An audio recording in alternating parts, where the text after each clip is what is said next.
શિષ્યને મોકલ્યો બહાર અને કે ભાઈ શિષ્ય જઈને આવ્યો કે ભાઈ ઓની 5000 કિંમત છે કે પાછા 5000 કિંમત કઈ કે હવે મારા ગુરુ જોડી જવું પડશે કે પાછા ગુરુએ શિષ્યને મોકલ્યો ભાઈ કે તું જા જુઓની કિંમત કર કે છે એટલે ત્યારે એ જડીબુટીની કિંમત 25000 રૂપિયા થઈ પાછા મારે કે ગુરુ જોડે જવું પડશે પાછા ગુરુ જોડે ગુરુજી કે જુઓ આની કિંમત બના કરાય કે પછી આ શિષ્ય જઈને કહે છે ભાઈ કે ભાઈ આની કિંમત સાચી કરો કે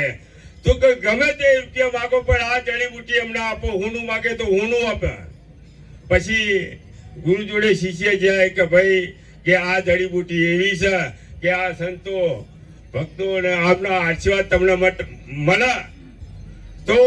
આ જડીબુટી એવી છે તમને હુંનું બનાવી દે ધન્યવાદ મારી વાણીનું નામ